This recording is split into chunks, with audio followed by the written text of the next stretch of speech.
Transformed into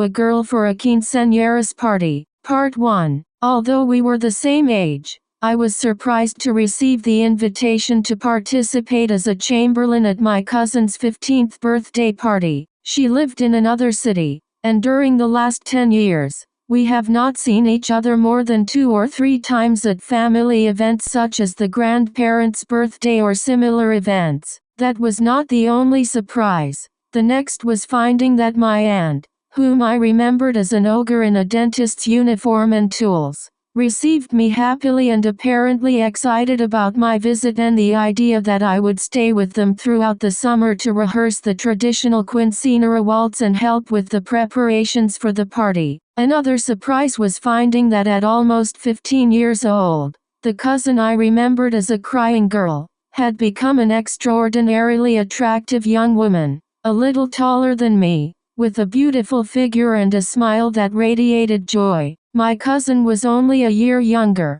but I remembered him as the baby because that's what they called him when we were kids. I guess that year, at 4 and 5, made a big difference. But now, although he still had a child's face, he was taller and more muscular than me, which wasn't very difficult because my development was slightly delayed. So I was no more than 1.60, and my voice hadn't changed yet. Against all my expectations, my relationship with my cousins was excellent from the first moment, especially with Mariana. There was an extraordinary connection. It was as if she were my best friend for life. She understood me perfectly, and I understood her, sometimes without words, just with a look or a gesture. We communicated and suddenly we started laughing without anyone else understanding our communication. On Monday, after breakfast and taking the vitamins that my aunt gave us every morning,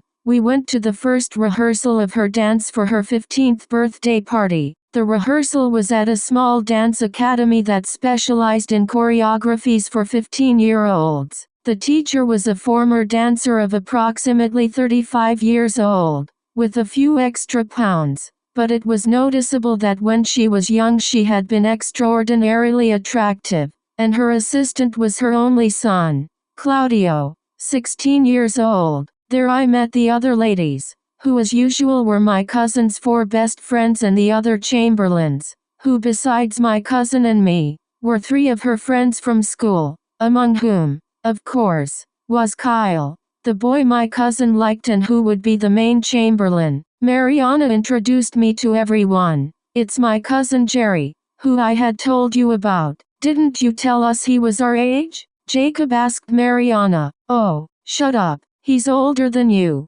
silly. It's just that not everyone has to grow like sticks," my cousin replied, clearly referring to my short stature. By then, I was more or less used to receiving that kind of comments and jokes from both friends and school bullies. I couldn't help but notice that I was a little behind, to say the least. At almost 16 years old, my voice had not changed. I was no more than 1.60 meters tall. I had no Adam's apple and my body in general still looked like that of a child. Actually, that was one of the reasons why I was so surprised when my cousin invited me to participate as chamberlain. Normally, they chose the tallest and most attractive guys for this type of thing, and my aunt's relationship with my mother was not based on family commitments that they had to fulfill. But that day, when I met my cousin's friends and the choreographer, I began to understand why they had invited me. All the chamberlains were taller than the ladies we were going to dance with. Kyle with my cousin Bernie with Helen, Adam with Yvonne, Jacob with Gabby, and me with Aida. And since, at that time, I was seriously thinking about going to live with my father, on the other side of the country, I also assumed that my mother had asked for the favor to keep me distracted and happy during the holidays. My cousin was 1.63 meters tall. Her friend Yvonne, the tallest of all, was 1.67 meters tall. Gabby was 1.65 meters tall. Helen was 1.61 meters tall, and Aida, my cousin's best friend, was very short. barely 1.50 meters tall. When the choreographer explained the dance to us, it seemed very elaborate, but we started with the simplest steps and with the positions that each couple would be in. In general, the 4 couples would take turns dancing in the 4 corners of the dance floor while the main couple danced in the center. Since we would rarely be together, the height difference would not be very noticeable. The important thing was that in each couple, the man was about 10 to 15 centimeters taller than the woman, and that gave meaning to my participation. All of my cousin's other friends were much taller than Aida. We practiced 3 times a week, and little by little we started to improve, and the teacher started to increase the level of difficulty of the steps she gave us. Yvonne, Gabby and Helen, besides going to the same school as my cousin, were also neighbors. So we saw each other almost every day for anything, from going out skating or riding bikes, watching movies at one of the houses, going to the pool to swim, or sometimes we agreed with everyone else and we saw each other at the mall or went to the movies. Although I had never taken classes or anything like that, I discovered that I had great facility for dancing. I had a good sense of rhythm and it was easy for me to follow all the steps. In the first rehearsals, she danced with her son Claudio to set an example for us of how we should do it, and when it was necessary, she asked her son Claudio to dance with one of the girls to demonstrate a step, and since he was tall and attractive, none of the girls minded dancing with him. They all tried hard to do it well. With the girls there was almost no problem in general. They had a good rhythm and most of them had taken classes in ballet, contemporary dance or traditional dance. In addition, they almost never missed rehearsals. But with the boys, it was not so easy. It was more common for one to miss rehearsals, and in those cases, Claudio took the place that was necessary. Around the 3rd week, one of the girls missed class. It didn't seem like a problem, because the teacher could take her place. But then she couldn't direct the movements of the 5 couples at the same time that she took Helen's place. She really tried, but without direction. The other 4 couples got confused and collided with each other.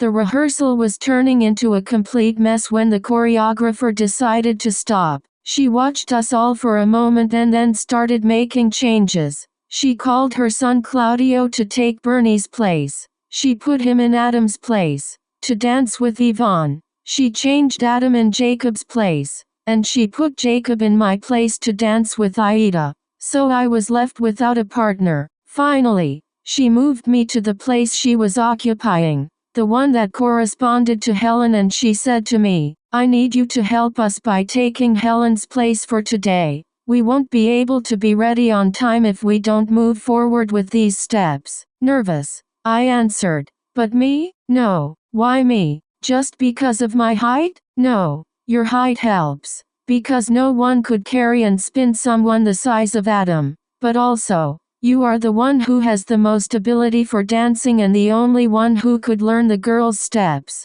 at least enough to finish today's class." "But I don't know," I said nervously. "We really need your help. I know it's a sacrifice, but it's for the whole group and especially for Mariana. Because if we can't move forward with these steps we won't be ready on time and we'll have to do a much simpler dance for your cousin's party." My cousin came over to convince me. "Come on, cousin. You'll see that it's also very fun when they carry you and spin you around," she said with a giggle. I accepted more out of commitment, but deep down I was strangely excited by the idea of playing the role of a girl, even if it was just for a while. At first, I was nervous and very worried about what people would think of me, which made my movements clumsy and uncoordinated. The teacher had to correct me several times until she finally stopped me and scolded me. "Jerry, are you going to help us or not?" More embarrassed by the warning,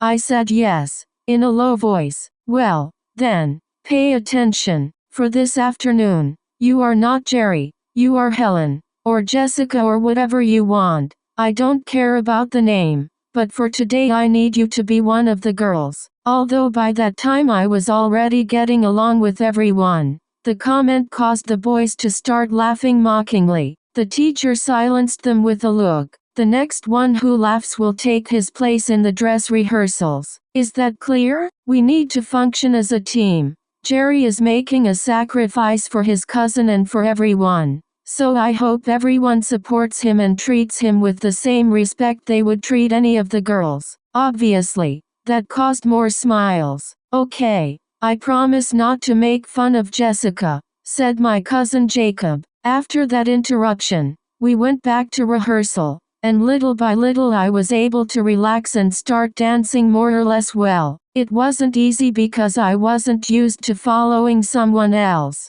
putting my hands on their shoulders or looking up, but it wasn't rocket science either. As the class progressed, I gradually improved until we got to some steps where the boys held our hands and the girls turned to end up in their arms. A step to the right, a step to the left and another turn to get out of the hug and just hold hands. That step was difficult. I would get confused and turn the other way. Then, when I managed to make the right turn, I would do it slowly, or with my eyes down so as not to trip. The teacher made us repeat it over and over again until I got it right. And when I was in front of Claudio, looking at his face, I got nervous and burst out laughing. Jessica, act like a lady. The teacher called my attention. The others laughed a little, but with a look. She silenced them and we continued practicing. It wasn't really that difficult.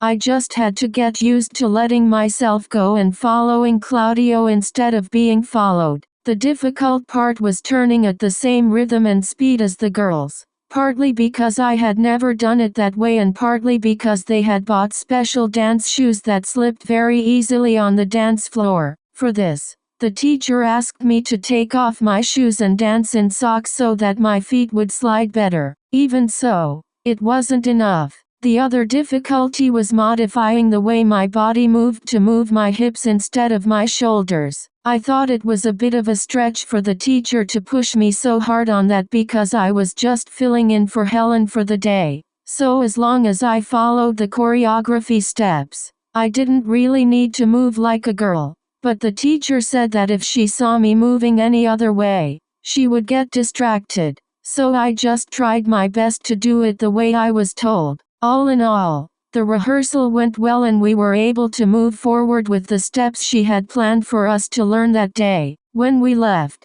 I was prepared for all the teasing about my role as a girl in the rehearsal, but instead, my cousin thanked me in front of my aunt, who when she found out what had happened, thanked me too and said that it took a lot of courage and self-confidence to do something like that. She told me that she really appreciated that I had done that to help my cousin's party go well. At the next rehearsal, no one was missing and everything went back to normal. But at the next one, Aida was missing. So, again, I took the girl's place. Claudio took Jacob's place and he moved to be in front of me. The teacher said that it was better this way because it allowed us to rehearse various positions in case on the day of the party, for whatever reason, someone was missing. Claudio could take the place of any of the boys and we all had to be prepared to occupy the position that was assigned to us with the confidence that the choreography would turn out well. Her explanation made sense to all of us and simply, once again, I made an effort to learn Aida's steps. Since she was usually my partner, they were not difficult for me, because I had already learned all the movements from one point to another on the dance floor. Once again, the only problem was the turns, which even in socks, were very slow, and that put everyone else out of rhythm. The teacher tried to explain and show me how to do the turns faster, but when she saw that I couldn't do them, she thought for a moment and asked me what size foot I had. 6. I said, is that a men's size? So you'd be a 7 in a women's size? Wait a minute, she said as she went into her office. A few seconds later she came back with a pair of sneakers with a 2-inch heel and ankle strap and handed them to me. Put these on. Let's see how you feel. Really? I asked her. Yes, and don't take long, because we need to move forward and you won't be able to do the turns in socks. Nervous and resigned, I started to put one of the dance shoes on. No, she said desperately. I looked at her annoyed. not knowing what she wanted me to do. You can't wear them with socks, so it can be with bare feet or with pantyhose. Which do you prefer? I didn't think much about it. I just took off my socks and put on my shoes. Let's see. Walk a little, she said. The first steps were difficult, but not as much as I would have imagined. The heel was not very high or very thin, so it provided good support and stability. On the other hand, the ankle strap kept it firm on my foot. Good, she said. Now try it with more grace. Like a lady. I looked at her, slightly resentful of the comment. Seriously, we've talked about it. When one of the girls is missing, we need you to help us. To help your cousin by taking the place of the missing girl. So that this goes well. I walked around the dance floor once more, following the instructions she had given me last time, with my back straight, with short steps, putting one foot in front of the other and moving my hips instead of my shoulders. For some reason, it wasn't difficult for me to walk like this or move like a girl. In fact, I had begun to notice that my hips were rounder than normal. Okay, she said. I guess that's going to have to do. Aida isn't the most feminine anyway. Do you think you can dance? She asked me. I took a couple of turns to feel the shoes and was surprised at how easily I could move in them. Yes, I think so, I said. Well, let's continue. Everyone got to their places and we started from the second stage. Indeed, after a few minutes, I was dancing to the rhythm of all the girls without any difficulty. We moved forward and according to what the teacher told us,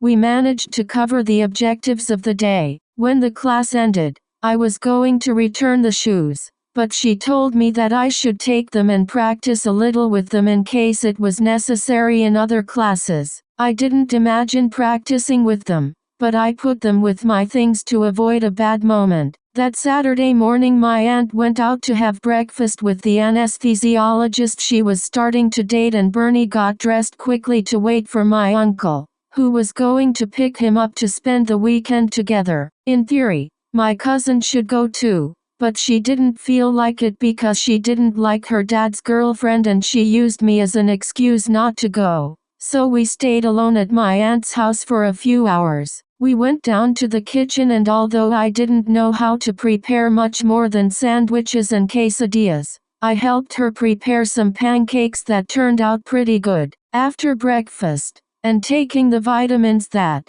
as usual, my aunt had left ready for us, she got up and asked me, "Would you rather wash the dishes or clear the table?" I hesitated a little, not really knowing what to answer. "If you want, wash the dishes. Because I know where everything goes and it will take you more time to guess. Besides, you already know how my mom gets if things are not the way she likes them." Without arguing, I started washing the dirty dishes. "Just, don't break anything, okay?" "Of course not," I said. "I'm not that dumb. It's just that men are very clumsy with these things," she said in a mocking tone. When the kitchen was ready, we went up to her room to watch TV. "What are we going to do today?" I asked her. "Right now, nothing. Just wait for my mom who is going to bring something to eat and in the afternoon Helen, Aida and Gabby agreed to come. My mom is going to take us to the mall to see how the dresses are going and choose the shoes that we are all going to wear for the dance." While we were watching TV,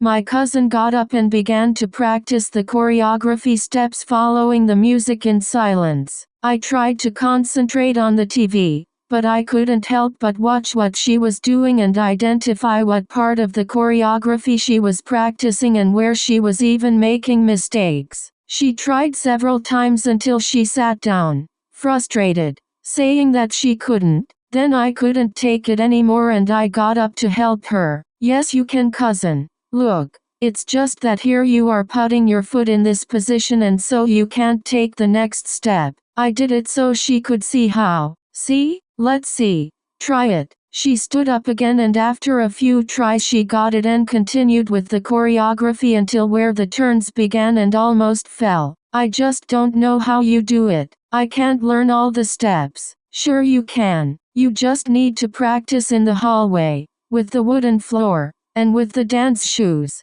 because with the carpet, it's impossible to turn, but I don't have any dance shoes. My mom didn't buy them for me. So what do you wear to rehearsals? Well, my normal shoes. I mean, they're heels, but they're not special for dancing. They're a little higher and they don't slip like the ones your teacher lent you. So we're going to go get them today. I went to my room and brought her the shoes my teacher lent me. Try these. You'll see that it's really easy. She tried it in the hallway and she did improve. But she wasn't very sure. I just don't know how you do it. Why is it so easy for you? Can you help me? I got up to help her. And even though she was a little taller than me, I got ready to dance with her as if I were her partner. But she said no. That what she needed was to see how I did it. To copy me. Then I took off my sneakers and stood in front of her so she could follow me. Ready? I asked her. 1, 2, 3, 4. 1, 2, 3, 4. 1, 2, 3. Turn. 1, 2, 3. Turn. Since I didn't have the shoes, I didn't try to do the turns. I just mentioned them for her to do. No, my cousin said. What I need is to see how you do it. You better put them on yourself, but then you won't be able to practice. I told her. She thought for a moment and went for the heels she had been wearing in rehearsals. They were 3-inch pearl-colored pumps with closed toes and no ankle strap. I thought she was going to put them on and give me the ones the teacher had lent me. But instead of doing that, she handed them to me. What if you wear these? You dance better than me anyway. So you practice with the heels and I with the dance ones. I hesitated for a moment. Please, cousin, she insisted. By this time, it was not new for me to dance to the girls' steps or in heels. So I figured it wasn't a problem. It was just me and her. I put them on. We started practicing and in fact, besides having fun, it was working. My cousin was getting better and better, which gave me a certain level of satisfaction. Not even an hour had passed when we heard the doorbell. My cousin ran down and 30 seconds later, I only managed to hear her voice saying to Aida, "Come in. We're up there practicing the choreography." I didn't even have time to take off my shoes. When I turned around, they were already there. I couldn't help but feel a little embarrassed when she smiled at me wearing my cousin's heels. But there was nothing to do. Do you remember how I got confused when we went this way and then the other way? I got mad. Look. She started counting and we repeated what we had been practicing so that Aida could see it. Aida was quick to join the rehearsal, which at home and among us, was much more fun than with the choreographer. Later, Helen and Gabby arrived while we continued practicing. It was a pleasant surprise for me to realize that I was able to help them all perfect their choreography steps. My ability to dance wearing my cousin's heels was the subject of jokes and laughter that we all had fun with. At some point, they decided it was time to start getting ready to go out, so my cousin went into the bathroom in her room while I went to my cousin's room, took a quick shower, put on my jeans, my tennis shoes, a t-shirt and didn't even pay attention to the swelling I had started to feel in my chest before going out to the TV room. There were Gabby and Helen, putting on makeup to go out. A few minutes later, my cousin came out of her room and sat down to put on makeup too. Then she asked me, "What about you? Are you ready now?" "Yes, it's been a while," I answered her. "Of course," Aida said, "since you don't have to put on makeup or comb your hair, everything is easier. It's one of the advantages of being a man," I said with a smile. They exchanged glances for a moment and almost in unison said, "What if we put makeup on you?" "Of course not," I answered immediately. "Come on, a little,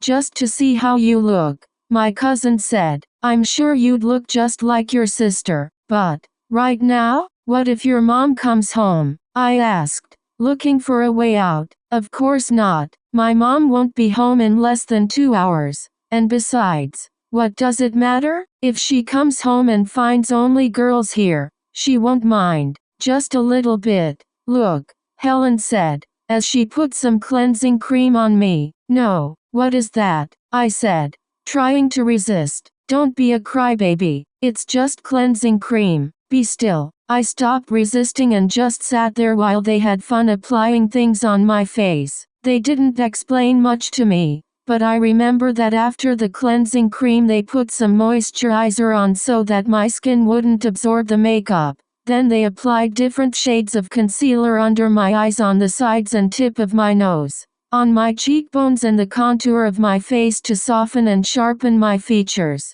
I was nervous and at the same time I was enjoying the whole situation, a little because of the attention I was getting from them. But I must admit that I was also excited about the idea of looking like one of the girls. They continued with a very light layer of compact makeup to match the tones, and then they started with the eyes, eyeliner, a little shadow, highlighter and mascara on the lashes. When they finished, they all looked at me surprised. Does she look like her sister? Helen asked my cousin. No, I thought she was going to be like her twin, but no. At that moment I thought I looked like a clown. I think my cousin realized this because she continued. You look super pretty, but you don't look like her. You look different. You are pretty on your own, not because you look like her. At that moment, Gabby came over again and started combing my hair. My hair wasn't like a girl's, but it was longer than usual for a boy my age. It completely covered my ears and reached halfway down my neck. I usually combed my hair back because it was the easiest,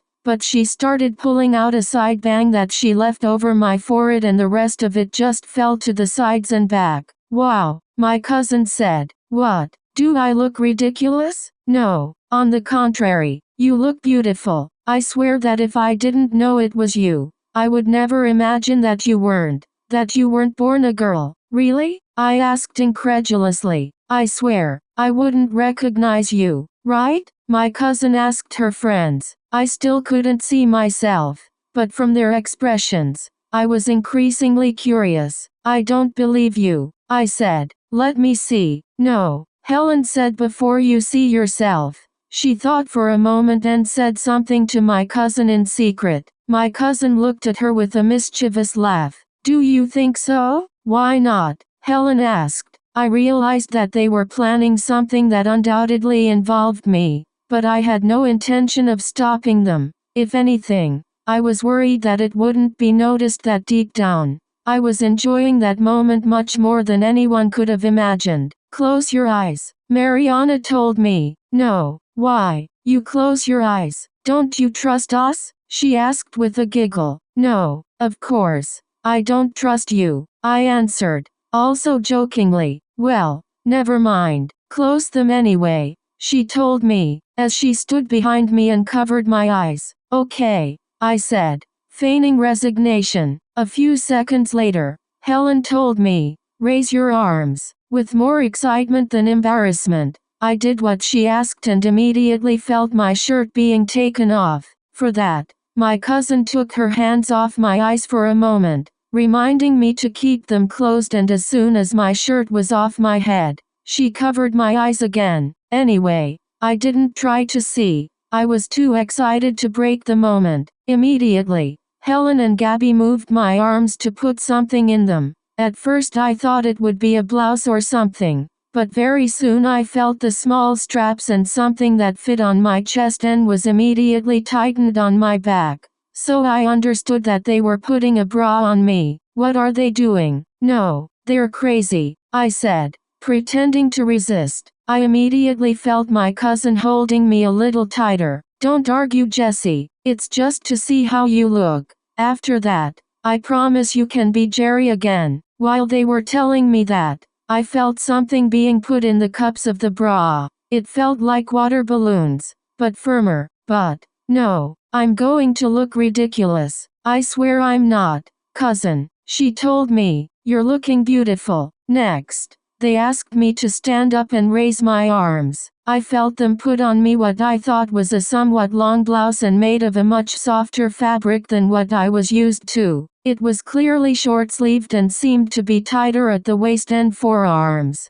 like a short sleeve that fitted at the edge. Immediately after, I felt them adjusted to the height of my abdomen so that it wouldn't be crooked or moved to the side, and then they let it fall. Then I understood that it wasn't a normal blouse. It was longer. Were they putting a dress on me? I felt a real thrill. Hard to hide. I couldn't even imagine what I looked like, but I could feel the fabric on my skin and the pressure of the bra. As they adjusted the bottom of my waist, I felt my pants being unbuttoned. I immediately stepped back, but they stopped me. Calm down. Don't move, Jessie. No. Why are they going to take my pants off? I said, trying to resist. What's wrong? My cousin asked. We're just girls here. Also, don't worry, they're taking them off under your skirt, so no one's going to see anything down there. The truth is that I could have easily let go, but I was enjoying the moment too much. I finally gave in, but I resisted again when I realized that with the pants, they were taking my boxers. No, they're taking everything, I said. I know, Helen answered me. That's the idea. You can't wear a dress like that with boys' boxers. Lift this leg, she said, patting my right leg. Now the other one and leave it up. I felt her pull my pants off. I immediately felt her put on some panties. At first, they only felt a little tighter, but as she pulled them up my legs, I was fascinated by the feeling. How could something so simple feel so different and so wonderfully good? They sat me back down. My cousin asked me to put on the same heels I had been practicing in and gave my hair one last brush. Are you ready? My cousin asked. I don't know, I answered. I don't know if I want to see myself. They walked me slowly until I was standing in front of a mirror. You're going to be surprised. Open your eyes. I stayed silent. It took me a moment to adjust my vision to the light, but especially to understand what I was seeing. In the mirror I could recognize my cousin and her friends, but the girl in the center, it couldn't be me. That was absolutely a girl, as much a woman as any of the others and as beautiful as them. I had to move to understand that it was really me. Looking closely, I could recognize my hands, which unlike them, did not have painted nails. I also recognized my gaze, but not my eyes. The girl in the mirror was much larger and more expressive. They had a light that I had never had. The nose could not be mine either. The girl in the mirror had a thinner and upturned nose. Even the shape of her face was different. I had to touch my face to make sure it was me. Tell us something. Do you like it? You wouldn't recognize yourself, right? Yes, I said enthusiastically and without thinking. I mean, no,